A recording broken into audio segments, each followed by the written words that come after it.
You want to do the intro, Gabby? Yeah. That would Welcome. actually be kind of hilarious. You could Yeah, that would be super Okay. player, Gabby. honestly, I'm not Okay. even joking. Like, yeah, what if you like do the intro and say like And introduce yourself, like, yeah, do Gabby, the what up? whole Welcome. yeah, no, that Okay, would actually ready? be pretty dope. That's on brand. Well, So on brand. That right. would be go Yep. for it Born anytime. ready. Well, welcome back to our podcast. Um, this is Gabbi McErlean, back with Aram and Yemi. Uh, and What's up, Gabby? What's up, Gabby? how was your day? Man, if it was any better, I'd swear the deck was stacked. True. Hey, truly, we had family lunch at Awesome Inc. today, and this is the 1 month a year that they have the taco truck come to the garage, and it is the best family lunch of the year. So yeah, we all ate well, and it was grand.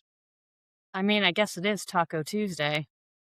It is. What? Yeah, like checks boxes, baby. What? Checking boxes. And it is exactly 1 month before Ola Yemi Ogunbashi Day. So So many great things happening.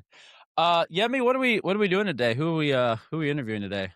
we are interviewing the woman, myth, and the legend, Gabby, aka G Money. We've never called her that, but I just did No, right now. I mean, So my name was G Funk forever, but G-Funk. Okay. yeah, On a 'cause whole new my level, the name- rhythm is a bass and the bass is a treble. Hell yeah, There we brother. go. Chords, strings, we brings. Got you. Mhm. Okay. As long as it's not in viola clef or Gucci. Now we've got some, now we've got the 90s rap out of the way. So we are interviewing our newest team member, co-host, Gabbi McErlean. And Gabby, for 4 seasons, this was the third chair was Eric's. And this season we've got Gabby now. And so we're going to flip you into the guest seat. We're going to know we want the listeners to know who you are. We want to find out all about you, like your blood type, They can take my kidney. Yeah, I mean, I'm sure a lot of us entrepreneurs would love to sell our kidney for some seed money. Got to get the seed money somewhere. Right. right. Got to get the Series A funding somewhere. Your initial investment, kidney. You should tell people because we're gonna get into your background and go through a few things, but I guess just to like right off of the rip, what made you interested in co-hosting a business podcast? Because it kind of went from like season 4 and then season 5, it's like, hey, there's Gabby, and now we're actually introducing you, and people are going to be able to hear that. But how did you get here to the podcast specifically? What was your interest level in that? Just so people kind of start there. I guess because Aram asked me, and Aram has like, I guess, this way of just being like, hey, do you want to do this thing that I'm working on? And then you kind of just want to be a part of it. Wow. Generally, Definitely gonna clip this. yeah. This is good. No, but it's like I've been an entrepreneur most of my life. Just like when you have a problem, just get it done. And Mhm. and yeah, and so and I guess that's like the way I met Aram was through the Lexington Young Professionals. I think you were speaking at one of the things, and we met up and just talking about that. That time I was, working at an agency, but doing, being in marketing, everyone has a side hustle. I mean, especially in digital marketing, like your mom, your uncle, some random friend, like, oh, can you help my friend build their website? But they want to do Meta. Can you help them with their Meta ads? I'm grateful now that I have an entry like, hey, if you're not going to spend this much money, I really can't help you anymore. Like, please. Like Yeah. in the beginning, it's so rough. You're just trying to anything. $100, got to do it. And you spend Yes. $100 on it. Great. No, it is cool because that is how we met. So Gabby and her husband Matt were at this it was a panel discussion. I think I was on for life. That was 2022 or 3-ish. It was a while ago. Yeah. Whenever it was a while back. And it was cool because we ended up getting coffee like a few days later. and talking about entrepreneurship and stuff like that. So it's kind of a cool thing that now you're a co-host now on a business podcast that we've started since then. So it's kind of a neat little wind up here. Yeah. So, all right. So that's like where we're at now. We'll dial it back. Let's talk about more about the early days. It's kind of your journey. You said you describe your journey as like kind of a windy path, right? So it's always Mhm. been horses and or marketing, right? That's kind of how it's kind of where the career has stayed. But um, talk to us a little about the where you start off wanting to initially be a vet, but to work with horses. And so how did you go from that into a marketing career? Maybe catch people Yeah, up there. for sure. I definitely like I think I the first rule of Gabster living is like it like don't have regrets. Like do whatever it is to the best of your ability. And that way when you look back on it, like even if you messed up, at least you did everything in your power to try and seek success. And I've kind of always done that. And that was why like I went to school thinking I wanted to be a vet just because like I grew up in California where like I mean in the place where I was it wasn't super horse centric. Yes, there's like UC Davis right up the road.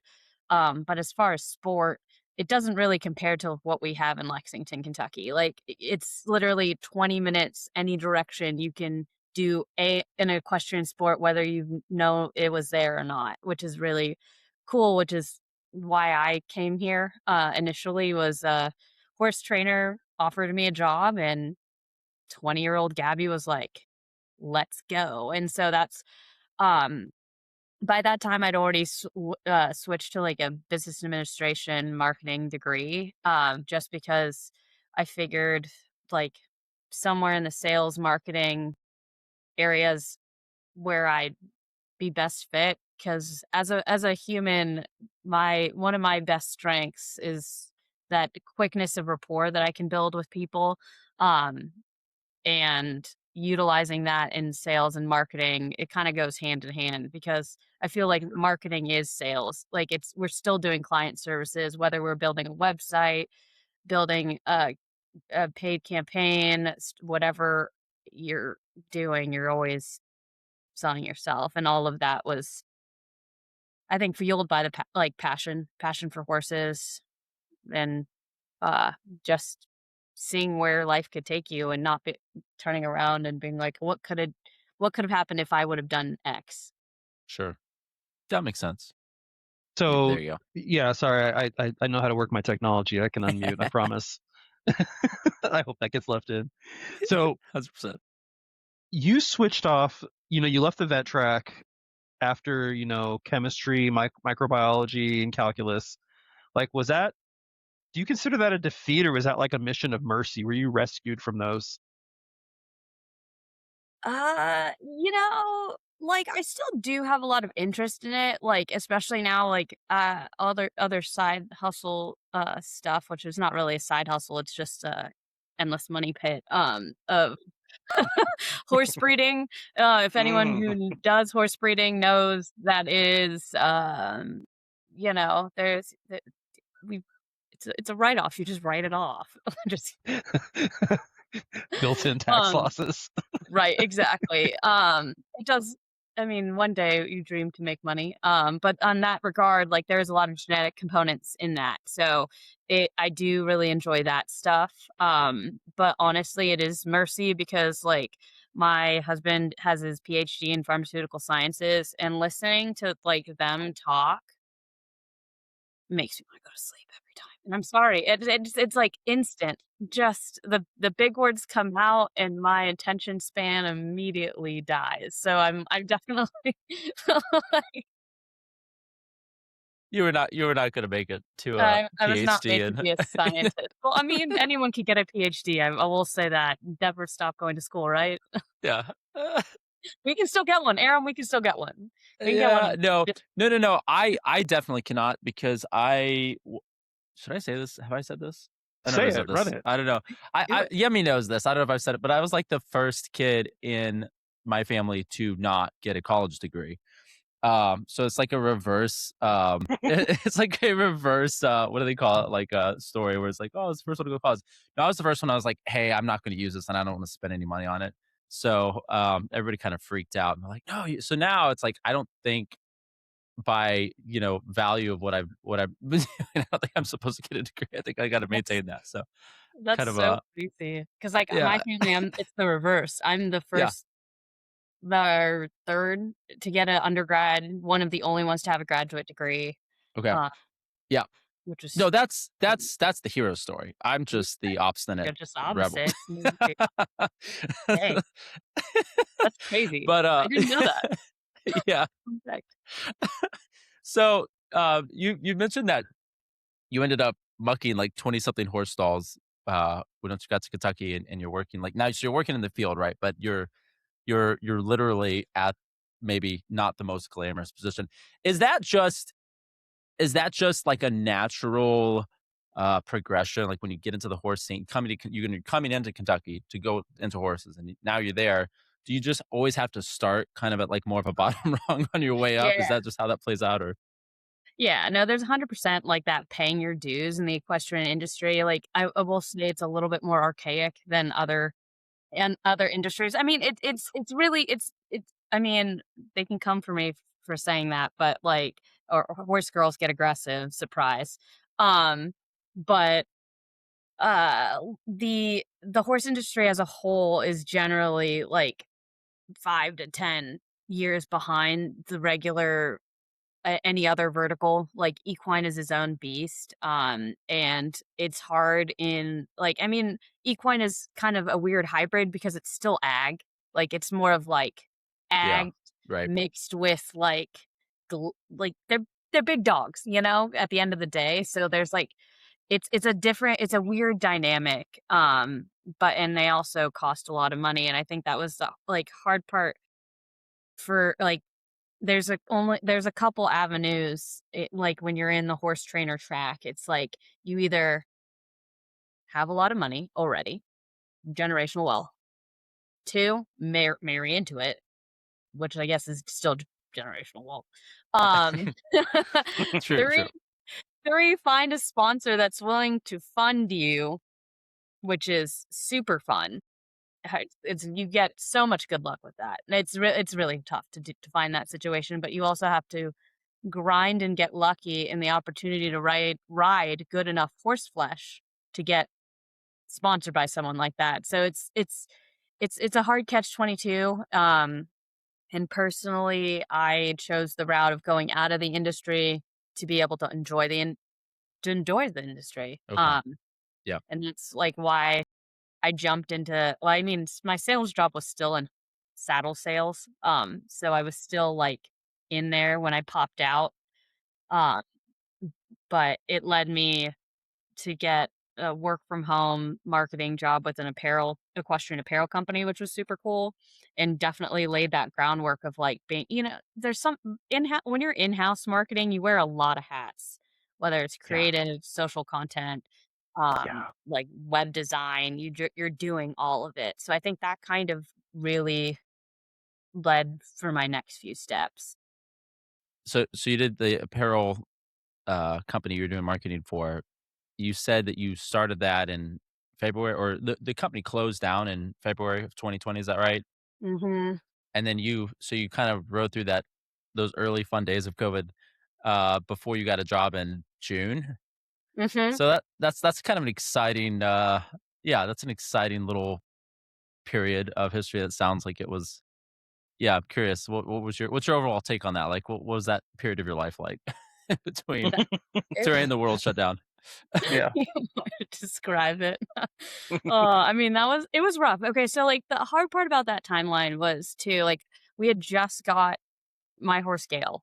Like, she literally came to Kentucky March 1st, and with a horse, they cost money, and, when you get laid off February of 2020 with a company that's based out of Florida and you live in Kentucky, thus you don't get unemployment, fun fact.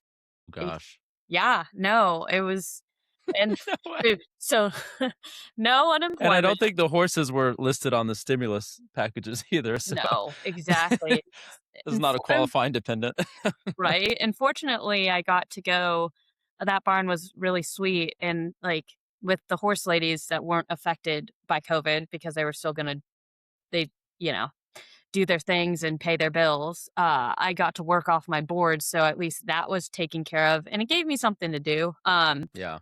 Every morning and afternoon, I had somewhere to be, which was a nice routine. Um, and then, like, you could apply for jobs, but in the COVID market, like, the first thing to go marketing and sales is, like or marketing in general is the first thing to go. Like, it's the glamorous job. Like, it is fun when it's up, but when, like, the market's down, like, that their marketing budget is first to go, so no one was hiring really, truly, so I was just kind of, like, trying to get my Google Ads certifications, and, you know, like, I just cooked and worked out and felt sorry for myself. Um, and, you're really depressed when you start watching BoJack Horseman. Um, and and yeah, Matt will definitely reference and then we were in a single bed apartment then. Like, that was is, like, Gosh. literally his work, um, desk was in our living room. Um, Oh. and so I would like his desk was here and I was literally not even 2 feet from him on the couch laying there with BoJack on. Um, I'm okay, so I've not seen BoJack Horseman. Have you seen this show? Yeah, me No, do we? it's Okay. it's I haven't seen it. disturbing adult humor Like Oh, in so a that's Adult probably right up our Swim alley. category? yeah, Okay. it's a little it's slightly cringy. It's about this horse actor and he's the main character obviously that I'm not a crazy horse girl I swear like I know you're this whole She yeah, episode Gabby's like just at oh home and she's Gabby loves like, first show horses that pops up with a horse in it, she's like, "Yep, that's it." I mean but it was like a movie star that's super off his rocker of like his crazy antics and him Okay. existing very drunk. This sounds pretty enjoyable so far. So I'm I have a Yeah, weird threshold for cinema. I I like really, really thought-provoking deep stuff, and then I like really abject, stupid humor. And there's a really wide chasm of everything else that I think is a complete waste of time. So you're either in like super cerebral territory, or it's just like this is utter nonsense. And it It's sounds like it's it's landing in one of those camps. So it's all it bounces, okay. there's definitely some filler, but yeah, no, it was interesting and it was tough, and that's, I got a job at Fleet Feet, in June, just as a regular fitter, um, which was, like, kind of a callback, like, I ran in college, and I bought my first pair of shoes at a Fleet Feet, which is a franchise store, which gave me, like, my first intro to, the the franchise business model as a whole, which is I mean, it's a huge thing across, like, QSRs and this retail that you can be more of that, like, local ownership, but, like, stamp and repeat and what, kind of tools corporate gives you and stuff and what that looks like across the board, which was like a huge education. I mean, definitely put a lot of tools in my tool belt for the next stuff. Fleet Feet. You built your training programs, you managed people, you ran their events. Um, is there something that you feel like you would have done better had you been running the business? Because you mentioned that franchise model, and so there was like an owner versus this nebulous corporate who made the decisions for the store. So like as someone who's clearly entrepreneurial minded, were there things that you thought you could have done better? Um, tell me about that. Like what's a process for like an entrepreneur who goes and gets a quote unquote day job and they're working for people and having to do that? I mean, I guess it's hard because like I personally what I've found is like I tap out. Like you work so much and there's just like when you and for me it's like when you propose changes and like this is how I would run this. I'm the one here every day but I can't have teeth to that because I'm not the owner. I'm not like so there was stuff along those lines. Like, I mean, and personally, I mean, with this particular case, run specialty is a very niche market. And especially in a smaller community like Lexington that's like small but big. Um, there's a lot of layers to that, how much you have to be in the community and how much like being a runner and identifying as a runner and that being like the part of your personality, which it is for me. Like, I ran in college, I ran in high school. It's always like been a part of who I am and how I build my confidence outside of like other stuff, like having something consistent. And that was kind of a part of it for me. It's like with these run events, people wanted to come because and like even for my run groups, like they want to come because they wanted to hang out in that experience and building that experience. And like as far as management and staffing and stuff that, I wasn't there's certain limitations as an owner versus like being a number two. And when you don't own it, you don't get to call the shots. I mean, they're definitely as heavy as the head that wears the crown. Like now in my current position with a lot more flexibility and a lot more authority, it definitely I'm feeling the reverse of that, of like there's always a black hole of stuff that I could be doing. Even like right now, like, is the anxiety sitting there in my heart and brain that like I have XYZ deliverables, this guy doesn't have this, they wanted this now, like yeah, like That's the fun part of entrepreneurship. Yeah, the never-ending existential dread that, comes with the yeah. Well, that's what that's called. Okay. That's oh, I thought it was just my anxiety. I thought that was just Tuesday. Normal Tuesday anxiety, yeah, for sure. You all get that, right? Um, Existential dread, self-loathing. Yes. And coffee. Coffee, tons of coffee. Right. Yeah. No, I mean, I think that's like being able to make the changes that you want to see. I mean, and Mhm. actually being able to do that. I think that's the owning it versus not owning it, and why I kind of feel like I kind of have to be an entrepreneur or else I get frustrated. Yeah. And You made a comment to us about something to the tune of you might be arrogant in your 20s that you can do anything or that, you can handle it, you can start something. There's this idea in the back though that nobody really believes that you can, at least at that age, right? I remember when my first business venture that I'm not currently involved in now, but at the time, I won't say who, but somebody who knows me very, very, very well, may or may not be related to me, when this individual heard that this is what I was involved in, the response was, "Oh, that's not going to work, right?" And this person's like considerably older than I am, and had also done a bunch of small business ventures that never went anywhere. And I just remember when I heard that, I was like, "What the heck?" I was like, "For one, you're not exactly Warren Buffett, and I kind of have to do it now just because you said something." So like, even if it is a dumb idea, like I'm kind of stuck to this thing now just because you had to say that comment. So was there at any point for you, was there that kind of playoff where it's like, hey, somebody's like, no, Gabby, just stay in your lane. You got the degree, go do the thing, go clock in the hours, and like, did you get a lot of negative pressure from the outside when it comes to entrepreneurship specifically? yeah, I mean, it's someone's always going to tell you you suck. Like, I mean, it's professionally, uh, in your side endeavors, all of them. I mean, like the one example I can think of like that happening recently, was like I have a young stallion. Yes, I breed. I got lucky. I got a really cool colt.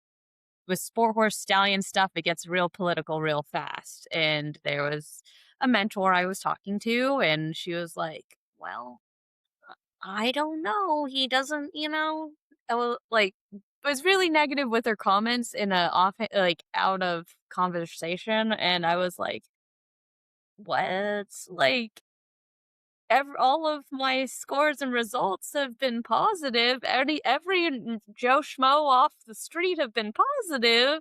I feel good about everything that I've done until you got that judgment. And I think more candidly, it's more of just being in the moment and enjoying the moment for that moment. And I think that's like for work, I've tried to be that as well, is just present on the project and not worry about could I have done better on this campaign? Could this creative have been tighter? Could my timelines have been tighter? Could my geos like freaking audience been more nuanced to make sure my results were better, higher? Yes. The answer is always yes. We could always like do something better, but doesn't mean what you did wasn't good, you know?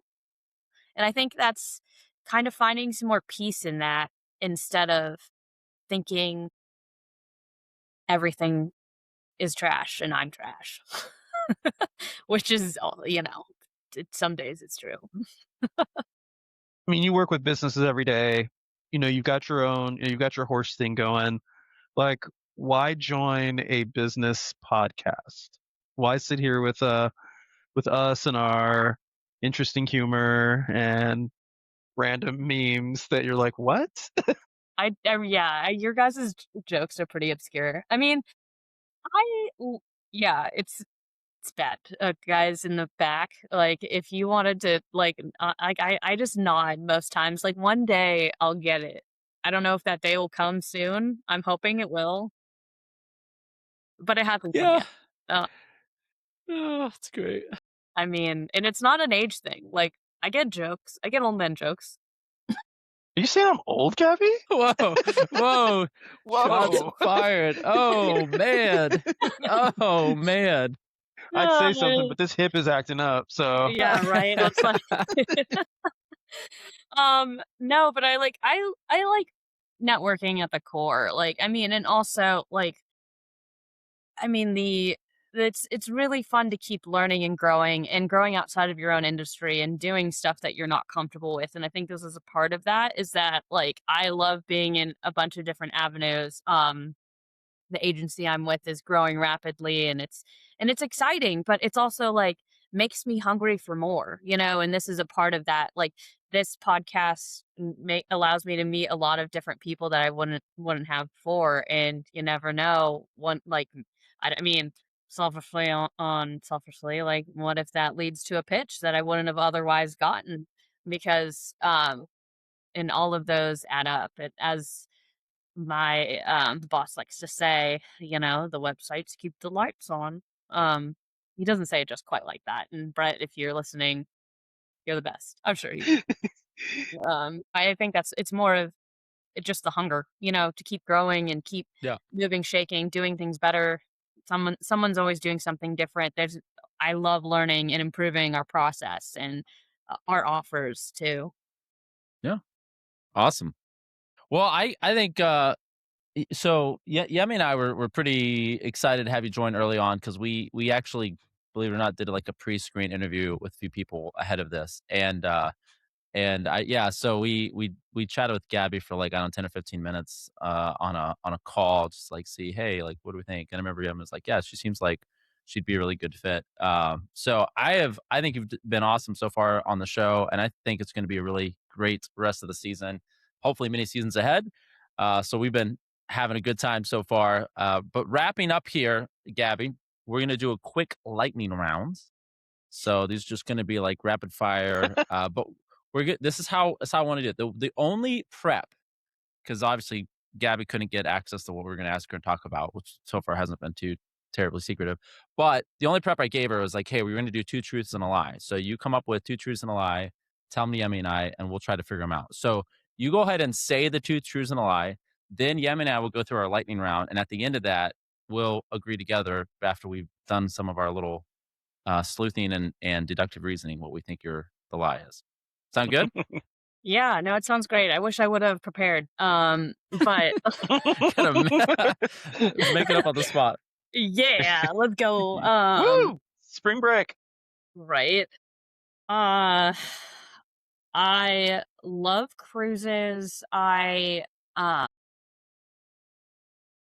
always get travel anxiety, even though I travel a lot. Third one. I mean, is this supposed to be business-wise? No, it can be literally No? Anything. Anything. anything. I'm a sucker for hot sauce. Okay, and you're a sucker for hot sauce. All right. So we'll go through the lightning questions, and then Yemi you and I can discuss at the end what Mhm. we think the lie is. I have a pretty good idea, but anyway, all right, Yemi, go first. All right, G-Funk. So, what is the coffee order that says the most about you? I like to order in the mobile Starbucks because I feel super high maintenance when I actually ask them for the stupid BS that I want. Now you got to share it. Run it. Woohoo! Gotta hear this order. Yeah, now we got to hear this. Well, because like, I mean, I usually like I love their seasonal, but I don't want like super high sugar, so I'll usually like take the syrup down, and then like I don't love real milk, and that's a whole thing. So that's usually, but I would need a venti because I need the max caffeine. So that's usually, and I just a people pleaser at heart, so I can't ask like for a bunch of things. I also So use what- the app, but so- it's because I don't want to wait in line. So, what is your order, Gabby? Yeah, what's Your, the Well, order? I mean, your go-to. Well, like I mean, usually it's like a flat white. You know, if it's a cold season, which we're heading into, it's a flat white with oat milk, and the apple crisp should be back soon too. Ooh, So a okay. good little fall drink. There you go. Okay. And yeah, and right now it's I'm a coconutty guy. It's whatever coconut special, the horchata with Starbucks. Okay. But I'm just a Starbucks girl. Like it's Okay. Still got that. She's still got that corporate in her. Dunkin' is It's so much gross. better the coffee than Starbucks. Oh, And okay. I know We're already Aram- clipping. I'm not I- even. That's not even gonna Not air, even- dude. That's not even gonna air. Like it's just not. Like that was just a complete waste of time. All right, we're going on to the Anyways, would you next rather. question, Aaron. Give me. He's Yeah, just rage baiting now. Get All me right, out of all here. right. Would you rather muck a 20-stall barn again, or have to sit through the worst client meeting of your life? Probably the manual labor. I Okay. would probably like still muck a stall. I mean, I do muck stalls today, like at horse shows and stuff. Like I do, but I mean, that's also hard. Like I feel like client meetings are worse because then you have the like shame, especially if they're like really yelly and aggressive and like, what are you gonna do better? I don't know. Some Stuff. things. Here's a shiny red ball. Look at the shiny red ball. Oh, we're gonna look for more synergy. That's great. Love All it. right, Gabby. So finish this. The most Kentucky thing about me is Great, drink bourbon and always go to Keeneland at least 1 or 2 weekends. there we go. That's There we go. all you need. That is There it all is. you need. I love it. Okay, so now that we've had our time to interrogate, Yemi, what are you feeling about the lie here? So, cruise, hot sauces. I already forgot my third one. That you that see that well that's so you really like cruises, right? Is what you said. You like cruises. You still have travel anxiety, and you're a sucker for hot sauce. Yep. Okay. Good. One of us There you go. remembered. Yeah, I'm glad. Yeah. Is that a diversion gonna tactic, Yemi, or what do you think? I don't think she likes cruises. I don't think you're a boat person. Okay. I'm willing to sign off on that. Okay.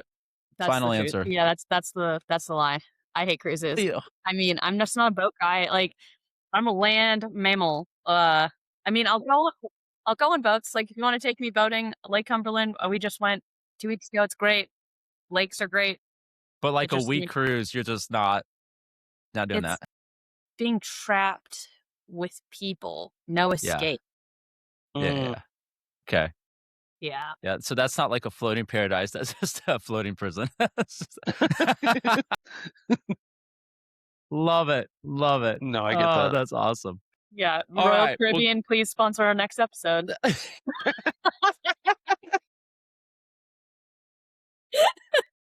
They're gonna come to us and be like, "We've got a 6 sponsorship. We just have to replace one of your co-hosts." I need her to go live and tell me how much she loved this cruise. Oh, that's amazing. That's amazing. Well, Gabby, this was a lot of fun. I was looking forward to this episode. It delivered. You're amazing. We enjoy having you as part of the team. Is there anywhere like people should go? Are you doing a lot on like LinkedIn, or are you doing more stuff on Instagram? Where are people going to find you specifically? I mean, I have a million emails.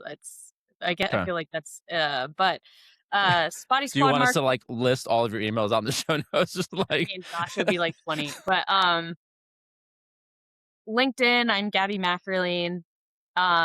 And Facebook, I'm Gabby Funk. My website is spottysquadmarketing.com, I believe. If you want to see about my horses, spottysquadwarbloods.com. See a theme? No one? Spotty Squad? Yep. Because my horses are spotted. But yeah, no, I would love to keep in touch. Probably hitting me up on Spotty Squad Marketing is probably the easiest way to get a hold of me. Instagram, same, full all the words. Okay. So if anybody has a all-inclusive cruise to give Gabby and Matt, that's where to send it. That's where we want to. Yeah, definitely make sure we get them that. Yeah, Awesome. 100%. All right. Well, Gabby, this has been fun. Thanks for letting everybody know who you are now that you're going to be around, and sharing with the community. Hope you have a fantastic rest of your week. Yeah, you guys too. Yeah. Thanks for having me. Awesome. Glad to be on. This is fun. This is fun.